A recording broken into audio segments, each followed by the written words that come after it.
Bem, boa tarde, pessoal. Vamos lá, vamos falar um pouquinho de lentes esféricas, né? Lentes esféricas delgadas, então são lentes finas, né?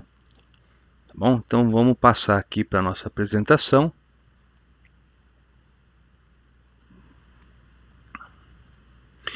Então, quando eu falo, né, lente delgada, quer dizer que a espessura dela é muito menor do que esse comprimento que você tem aqui. E todas essas vão entrar, né, nessa classificação. E aí você pode ter, ou você tem, dois grupos, né? Aquelas que vão apresentar bordos finos e bordos grossos. Tá? Então esse tipo aqui vai ser chamado de biconvexa, porque essa superfície e essa outra são superfícies convexas. Aqui vai ser plano convexo e aqui côncavo convexa. Tá? Aqui você vai ter as lentes que vão ser lentes côncavas, né? Então, aqui você vai ter duas superfícies côncavas, uma plano côncava e aqui a convexo côncava. Bem, qual que é a regrinha para a nomenclatura da lente? Né? Você primeiro vai falar o nome da superfície que possui maior raio e depois daquela que tem um menor raio. Tá? Então, se você reparar, né, o que acontece aqui? O plano é considerado como se tivesse um raio infinito, portanto plano convexa, e aqui plano côncava. Tá? Agora nessa outra, então você tem aqui a superfície que é a superfície convexa, que é aquela que tem menor raio, né? E aqui a côncava que possui maior raio, então aqui vai ser côncava convexa, e aqui inverte. Tá? Quando o meio envolvente é o ar, e aqui você tem vidro ou então um plástico, um polímero, né? Então aí você vai ter que essa lente vai ser uma lente convergente, né? E aqui você vai ter lentes que são divergentes. Contudo, se o material da lente tiver um índice de refração menor que o do meio, então essas serão lentes divergentes e essas serão lentes convergentes. Só que o caso mais comum é aqui ser lente convergente e aqui ser lente divergente. Tá? Tanto é que a representação da lente convergente, né, é você colocar aqui uma setinha com a pontinha para cima, enquanto que da lente divergente é o contrário. Tá? Então vamos falar agora das propriedades, né, os raios notáveis. Tá? Então, primeira propriedade, né? Antes disso, né, você tem aqui os focos da lente, aqui você tem outros dois pontos que são chamados de antiprincipal. Então, essa é a distância focal da lente, e aqui, né, o antiprincipal está duas vezes a distância focal. Tá? O raio de luz que vem paralelo ao eixo óptico da lente, ao eixo principal, né, ele vai passar pela lente e vai ser refratado passando pelo outro foco. Tá? E aí você poderia até inverter, né? Aquele que passa pelo foco vai sair paralelo. Tá? Aquele raio de luz que passa pelo centro óptico, né, ele não sofre desvio. E sempre imaginando que eu estou falando aqui para uma luz monocromática. Né? Aquele outro raio de luz que passa pelo antiprincipal vai ser refratado e vai passar pelo outro antiprincipal. E aqui você tem duas propriedades que nem sempre o pessoal vê, né? Que é aquele raio de luz que é paralelo, né, a um eixo secundário, né, ele vai passar depois por um foco secundário. Então aqui você tem, né, passando pelo foco, o que a gente chama de plano focal. Né? Então você tem o foco principal e todos os outros secundários aqui. Bem, se você inverter, né, esse princípio, o raio de luz que passa por um foco secundário vai sair paralelo a um eixo secundário. Tá? Bem, com isso aqui você consegue começar a construir as imagens, né, que você vai ter numa lente. Mas vamos enunciar as mesmas regras, né, as mesmas propriedades, mas agora para uma lente divergente. Então vamos lá. O raio de luz que vem paralelo a esse eixo óptico da lente, ele vai sair e o prolongamento dele vai passar pelo foco. Tá? Aquele que incide e passaria pelo foco principal, né, ele vai sair paralelo. Né? E aqui você tem a distância focal. O raio de luz que passa pelo centro óptico, ele não sofre desvio. Aquele que passaria pelo antiprincipal sai e o prolongamento dele passa, né, pelo outro antiprincipal. O raio de luz que vem paralelo a um eixo secundário, né, ele vai ser refratado e o prolongamento dele passa pelo foco secundário. E, né, passando aqui, né, usando o princípio da reversibilidade dos raios de luz, o raio de luz que passaria por um foco secundário vai ser refratado e vai sair paralelo a um eixo secundário. Tá? Pelo menos essas 4 primeiras você tem que saber, tá? Assim como as 4 anteriores aqui, ó. Tá bom? Essa do foco secundário nem todo mundo domina e nem sempre é preciso para estar resolvendo a maioria dos exercícios, né? Aqui você tem um quadro geral das propriedades, né? Então, dando nome inclusive para os pontos. F é o foco principal objeto, F' foco principal imagem e assim por diante. Tá? Então, isso aqui eu acho que vale a pena você, na hora que for estudar, refazer esses desenhos, cada um deles, né, para poder memorizar. Porque isso é importante para que você possa passar para a próxima parte, que é desenhar a imagem, né, dado um objeto, de acordo com a sua posição. Tá bom? Eu vou tirar aqui a câmera para que você possa ver o quadro todo. Tá? Então, veja só, você tem aqui um objeto, né? Um ponto, objeto é um ponto real, a gente só vai tratar casos, né, de ponto objeto real, e aqui você tem um raio de luz que vem paralelo ao eixo principal, e ele vai ser refratado passando pelo foco aqui desse outro lado, né? E aqui você pega um raio de luz que passa pelo centro óptico da lente, e ele não sofre desvio. Então, para esse ponto objeto real, vai ser conjugado um ponto imagem real. Essa imagem ser real quer dizer que você poderia colocar aqui um anteparo e projetar a imagem desse objeto. Tá? Então, nesse caso que você tem do objeto colocado antes do anteprincipal, você vai ter uma imagem que vai ser real. Como ela é real, ela é invertida, né? E nesse caso vai ser menor que o objeto. Tá? Próxima construção. Você vai colocar o objeto em cima do anteprincipal, vai pegar os mesmos 2 raios e vai obter uma imagem que vai ser real, invertida e igual em tamanho, né?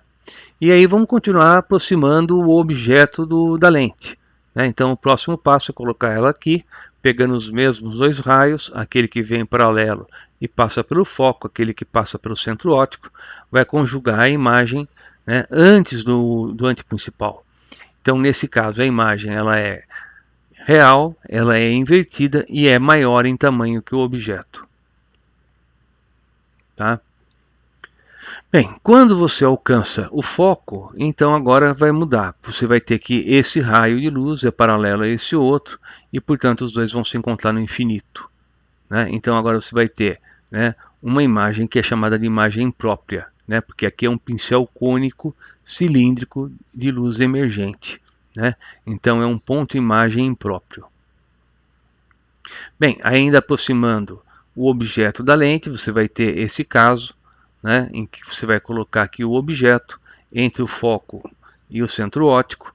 Então o raio de luz que vem paralelo sai passando pelo foco, aquele que passa pelo centro óptico segue em frente, e para quem está aqui olhando, parece que a luz saiu daqui de trás.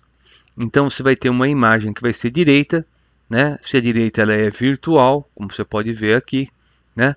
E é virtual por quê? Porque ele é o vértice de um pincel de luz emergente, né, cônico divergente. Então isso é um ponto imagem virtual. Tá? E a imagem então ela é maior, né, direita e virtual. Tá? Então recomendo que você faça cada uma dessas construções, tá bom?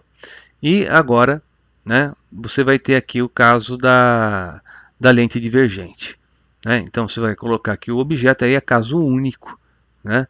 O raio que vem paralelo ao eixo óptico da lente, tá? Ele vai sair e o prolongamento dele passa pelo foco. Aquele que passa pelo centro óptico não sofre desvio. Para quem está olhando, parece que a luz saiu desse ponto. Então esse ponto objeto real vai conjugar aqui um ponto imagem virtual. Virtual por quê? Porque esse pincel é um pincel cônico divergente de luz emergente. Então aqui é um ponto imagem virtual. Essas classificações de ponto objeto e ponto imagem estão lá, né, naquela primeira aula que nós tivemos sobre os princípios da ótica geométrica. Tá bom? Então, ó, imagem virtual, direita e menor. Bem, agora, para você fazer o estudo analítico, então quer dizer o que estudo analítico? Trabalhar com as equações. Então nós vamos ter, primeiro, uma definição do que vem a ser a vergência ou a convergência da lente. Então isso mostra o quê? Mostra qual é a capacidade da lente de fazer convergir, né, o raio de luz. E ela é igual a quê? 1 sobre f. Tá? Então, 1 sobre f vai dar a convergência. Qual que é a unidade disso? Bem, distância focal você mede em metro, 1 sobre o metro vai dar metro elevado a menos 1. E isso é chamado dioptria, tá? E é representado por DI, tá bom? Isso é a unidade que normalmente o pessoal coloca na linguagem popular, né? O grau, né? Então o cara fala, quantos graus tem o seu óculos? Na verdade, se você for colocar a linguagem de uma forma adequada, você devia perguntar quantas dioptrias, né, tem a lente do seu óculos, tá? Então isso é aquilo que normalmente na linguagem comum o pessoal chama de grau. Na verdade não é grau, é dioptria, tá bom? E ao lado você encontra a fórmula dos fabricantes de lentes, né, chamada equação de Rayleigh, né? Então o que é isso? Veja, a gente está falando de lentes, né, delgadas, lentes esféricas. Então a superfície é esférica e aí, né, você tem aí uma previsão matemática de qual vai ser a convergência da sua lente em função do índice de refração da lente, do meio que você vai utilizar e dos raios da superfície. Lembrando que se a face é uma face convexa, o raio é positivo, se ela é côncava, o raio é negativo. Tá? Então aí você consegue projetar a sua lente, né, de acordo. E também imaginando que a gente está tratando de um caso simplificado, né? A gente está estudando aqui, essa lente que a gente está falando aqui vai servir para você corrigir tanto a miopia como a hipermetropia, né? Mas astigmatismo é um outro tipo de lente, não é esférica. É o que se chama de lente cilíndrica, é uma outra conversa, né? Então, nós temos aqui uma equação que serve para você corrigir o quê? Tanto miopia como hipermetropia. E aí, deixa eu voltar lá no nosso começo. Então, né, o que acontece aqui? Você vai ter, essas lentes poderiam corrigir a hipermetropia e essas outras corrigir a hipermetropia, né? Só que o que acontece é que ia ser estranho você ter lentes desse tipo sendo utilizadas em óculos, né? Então, normalmente o que se usa são essas duas últimas, né? Por exemplo, eu tenho miopia e a lente que eu estou usando é desse tipo que você está vendo aqui embaixo, né? Fosse uma lente como essa bicôncava, ia ser um negócio meio estranho utilizar um óculos assim, mas iria funcionar do mesmo jeito, né? Bem, passando agora a tratar, né, da equação dos pontos conjugados. Então veja, essa equação acho que você deve estar lembrado já, né, da aula que a gente viu de espelho esférico, é a mesma equação. O que vai mudar é o referencial de Gauss, né, na hora que nós temos aqui uma lente, não um espelho, né? Então você vai ter a equação dos pontos conjugados e a equação do aumento linear transversal, que as duas são iguais, só que agora quando a gente está trabalhando com lente, né, o que acontece com o referencial de Gauss? Né, ele foi modificado.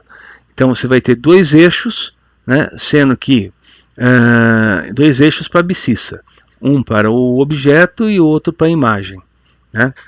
E aí você vai ter essa convenção de sinais, né? Objeto ou imagem real, abscissa positiva. Objeto ou imagem virtual, abscissa negativa. Lente convergente com foco, distância focal positiva, lente divergente com distância focal negativa. Tá? E aí aqui está o nosso sistema de eixos. Então veja, normalmente, né, no curso de matemática você não trabalha dessa forma, com dois eixos aqui para a abscissa no eixo X. Então, veja, esse eixo verde que eu estou desenhando aqui seria para o objeto, esse vermelho para a imagem, né? Onde está orientado, né, esse eixo dos objetos? Contra a luz incidente. Então você vê que ela vem chegando aqui na lente, eu orientei o eixo, né, dos objetos contrário. E o eixo das imagens? Contrário ao eixo dos objetos. Tá? Então, dessa forma, você pode utilizar, né, as equações que a gente acabou de ver. Tá? Só que é preciso, na hora que aparece um exercício, você desenhar o sisteminha, né, para poder utilizar corretamente a convenção que a gente está falando. Tá bom? Então veja, ó, aqui para lente divergente também é o mesmo esquema, né? Só que aí você vai ter uma imagem que vai ser uma imagem virtual e ela vai estar colocada na parte negativa do eixo. E a distância focal é negativa também. Então, ó, comparando, né, lente convergente e lente divergente. Tá? Então, volto a insistir, é importante que você faça todos esses desenhos em casa. Pega uma folha de papel, pega lápis, pega uma reguinha e desenha, porque é assim que você aprende essa parte da matéria. Não adianta ficar vendo só, né, na tela como é que está isso aqui. Você tem que manusear para conseguir, né, assimilar esse conteúdo. Bem, vamos lá. Primeiro exercício da Unicamp, né? Então você tem aqui, olha, um sistema de lentes produz uma imagem real de um objeto conforme a figura a seguir. Calcule a distância focal e localize a posição da lente delgada que produz o mesmo efeito. Então ele falou que é um sistema, né? E deu aqui o objeto e imagem. Então como que a gente faz isso? Tá? Então vamos primeiro trabalhar a parte de desenho, né? Você vai ter aqui o esqueminha que ele forneceu para você, né? E você vai ligar, né, a ponta aqui do objeto a essa imagem, porque eles estão relacionados. E aí você pode colocar que o raio de luz que vem e passa pelo centro óptico da lente, ele não sofre desvio. Então se aqui está o centro óptico da lente, você já tem aqui a posição da lente. Tá? Próximo passo, aquele raio de luz que passa pelo foco vai sair paralelo. Então você puxa uma linha paralela aqui, tendo esse ponto, liga lá, aqui você achou o foco. Tá? Tá feito. Né? Bem, então você tem aqui a distância focal. Tá? Bem, agora, vamos lá. Segundo exercício, esse da Unesp. Um objeto com 8 centímetros de altura está a 15 centímetros de uma lente convergente, né, de 5 centímetros de distância focal. Uma lente divergente de distância focal menos 4 centímetros é colocada do outro lado da lente convergente, e a 5 centímetros. Então, determine a posição e a altura da imagem final. Então, esse caso é um caso de associação de lentes, né? Você tem duas, uma convergente com distância focal 5, uma divergente com distância focal menos 4. Tá? E aí, vamos representar a situação. Então, primeiro, lente convergente, objeto colocado a 15 centímetros, a outra lente está colocada, né, aqui mais atrás, mas a gente não está utilizando ela. E para essa primeira lente, né, você tem aqui o objeto a 15 centímetros, você usa a equação dos pontos conjugados e encontra que a posição da imagem vai estar onde? Vai estar aqui em 7,5, né? Então você achou a posição da imagem. E só lembrando, se o eixo, né, dos objetos é esse, o eixo da imagem é para o outro lado. Então aqui você tem o objeto, P igual a 15, agora P' igual a 7,5, quer dizer que é para o outro lado. Então está aqui a imagem. Pegando a equação do aumento linear transversal, fazendo tamanho da imagem por tamanho do objeto é igual a menos P' sobre P, tendo o valor do P' e tendo o valor do P e o tamanho do objeto, que é 8, você vê que o tamanho da imagem vai ser menos 4. O que quer dizer esse menos? Quer dizer que a imagem é uma imagem invertida, e se ela é invertida, portanto, ela é real. Né? E o 4 é o tamanho dela, então o objeto tinha 8 centímetros, a imagem tem 4, quer dizer que o aumento, né, é de meio, quer dizer, diminuiu pela metade. Na verdade é menos meio, né, porque além de diminuir, inverteu. Né? Então resolvemos a primeira lente, agora a gente vai passar para a segunda. Então, ó, colocando aqui agora a segunda, pode esquecer a primeira. Essa imagem que a primeira gerou, agora vai ser o objeto da segunda. Né? Então, né, você tem um objeto colocado aqui. Né? O eixo está orientado lá, aqui é o 0. Então, esse objeto é um objeto virtual. Então, P vai ser menos 2,5. 2,5, por quê? A lente estava colocada a 5 centímetros de distância da primeira. Tendo P igual a menos 2,5, tendo a distância focal que é de menos 4, você acha a posição, P', que vai ser de 20 sobre 3. Então, como você tem o eixo orientado para cá, aqui é o zero, né? Então quer dizer que a imagem está aqui. Para calcular o tamanho, pegando de novo a equação do aumento linear, né? Tamanho da imagem sobre o tamanho do objeto é igual a menos P' sobre P. Então vai ficar menos 20 terços dividido por 5 meios, e o tamanho da imagem é menos 4. E aí você vai ver que essa imagem que você vai obter vai ser de menos 32 terços.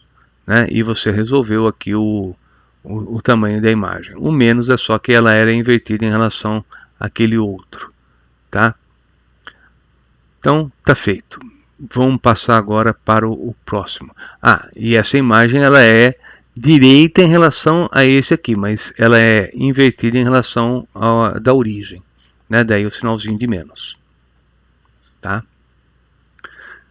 Terceiro exercício. Uma vela, ela é colocada a 50 centímetros de uma lente, perpendicular ao seu eixo principal. A imagem obtida é invertida, né, e do mesmo tamanho. Então, veja só, se a imagem ela é invertida, né, e do mesmo tamanho, né, então está dizendo aqui o seguinte, ó, a imagem invertida é uma imagem real, né? Então, que caso que é esse? Você já acabou de ver os casos lá, né? Quer dizer, isso quer dizer que a lente é uma lente convergente, né? E que o caso que você tem, né, é esse aqui, ó, objeto e imagem de mesmo tamanho, né? Como ele falou, vamos lá, que a distância, né, ele quer saber qual é a distância focal, e ela foi colocada a 50 centímetros.